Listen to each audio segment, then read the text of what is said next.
রোগী মৃত্যু নিয়ে ক্ষীরপাই হসপিটালে ধুন্ধুমার। আজ রবিবার সকালে ক্ষীরপাই হসপিটালে রোগী মৃত্যু নিয়ে ঘটে গেল ধুন্ধুমার কাণ্ড। গতকাল শ্বাসকষ্টজনিত সমস্যা নিয়ে ক্ষীরপাই গ্রামীণ হসপিটালে ভর্তি হয় 1 বছর 65 বৃদ্ধা প্রিয়ারণ বিবি, বাড়ি ঘাটাল থানার মূল গ্রামে। দিন কয়েক আগে শারীরিক সমস্যা নিয়ে মেয়ের বাড়ি চন্দ্রকোনা থানার গন্ধ বেরিয়াতে আসেন ওই বৃদ্ধা। গতকাল হঠাৎ শ্বাসকষ্ট শুরু হলে চিকিৎসার জন্য ভর্তি করা হয় বৃদ্ধাকে। আজ সকালে ওই বৃদ্ধার মৃত্যু ঘটে। পরিবারের সদস্যরা চিকিৎসার গাফিলতির অভিযোগ তুলে হসপিটালের মূল গেটে বিক্ষোভ শুরু করে। একসময় পরিস্থিতি উত্তপ্ত হয়ে পড়ে। ঘটনাস্থলে ক্ষীরপাই আউটপোস্টের পুলিশ গিয়ে পরিস্থিতি স্বাভাবিক করে। দুটোর সময় রুগীটাকে নিয়ে আসি হাসপাতালে ভর্তি করা হয়েছে।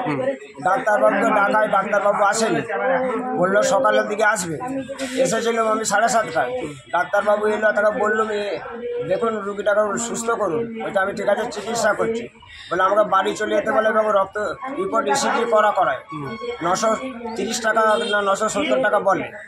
বলার পর আমি পয়সা দিয়ে যাই, রিপোর্ট মানে রেখে যারা চিকিৎসা করবে তাদেরকে দিয়ে যায়। শিবদাসের লোক আসছিল। এবার আমি বাড়ি চলে গেছি। তারপরে আমার বাড়ির লোক, আমার স্ত্রী বলছে এই ব্যাপার, ইঞ্জেকশন দিতে ভুল ইঞ্জেকশন দিয়ে রুগীটাকে মেরে দিয়েছে। ইঞ্জেকশন দিতেই কি মারা গেছে? হ্যাঁ, ইঞ্জেকশন দিতেই ছটফট করে মারা গেছে। আচ্ছা আচ্ছা।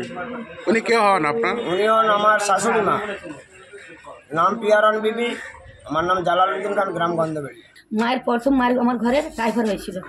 টাইফয়েড রক্ত পরীক্ষা হলো, বললো তোমার মায়ের টাইফয়েড হয়েছে। সেখানে ডাক্তার বললো, রক্ত রিপোর্ট বললো, বলে কালকে রাত 2টোর সময় ভর্তি করলো। বলে কাল থেকে ডাক্তারকে এত বললো, ডাক্তারকে ডাকো, ডাক্তারকে ডাকো। ডাক্তার কোনো ডাক্তার মায়ের কাছে চিকিৎসা করতে গেল নি। রিপোর্ট দেখাতে বললো, রিপোর্টও দেখলো নি। আজকে সকালবেলা যেদিকে একটা চ্যান করছে, ডাক্তার ঢুকলো চশমা চোখে দিয়ে ডাক্তারটা। সে ডাক্তারটাকে আমি বলছি, আমি ডাক্তার বলবো আমার মা কেন কেমন করছে দেখো না। আমার মাও বলছে বাবা আমি তোর পায়াতে ধরি, আমার জানটা কেন এমন করছে, দেখো আমার জানটা কেমন এমন করছে, তোমার ই করতে হবে, ইসিজি করতে হবে আর রক্ত রিপোর্ট করতে হবে। আমি রক্ত রিপোর্ট 3 রকম করেছি, আবার রক্ত রিপোর্ট করবো বলছে হ্যাঁ। তারপরে আরেকটা রক্ত রিপোর্ট এলো, বলছে না রক্ত রিপোর্ট করতে হবে নি, রক্ত রিপোর্টে রয়েছে তোমার ইসিজি করতে হবে আর করতে হবে আরেকটা থামো না গো, আরেকটা কি বললো, কি প্রোটেকশন না কি বললো, সেটা করতে হবে বললে। এবার সে লোকটা এবার ইসিজি করলো, করে বলছে তোমার মায়ের একটু হার্টের প্রবলেম আছে, একটু হাতের প্রবলেম আছে বললো।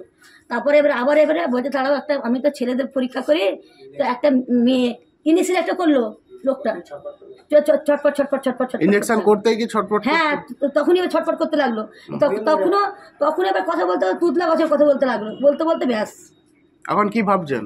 এখন কি আমি কি ভাবছি, মানে ওই ডাক্তারটাই মেরেছে, এইটা দেখবে তো আমি ভাববো ওই ডাক্তারটা অন্য ডাক্তারকে নিয়ে ফেলেছে আমার মাকে। মানে কি এটা কি ডাক্তারের গাফিলতি ছিল বলে? হ্যাঁ, গাফিলতি। ডাক্তার চিকিৎসা করলো আমার মাকে, ইচ্ছা করে মেরে দিল। আপনার কে হয় উনি? আমার মা। বয়স কত ছিল? আমার মায়ের 65 বছর। 65। নাম কি ওনার? প্রিয়ারণ বিবি। আপনার নাম? আমার নাম আছে হাসনা বিবি। বাড়ি? বাড়ি গন্ধবেড়ে।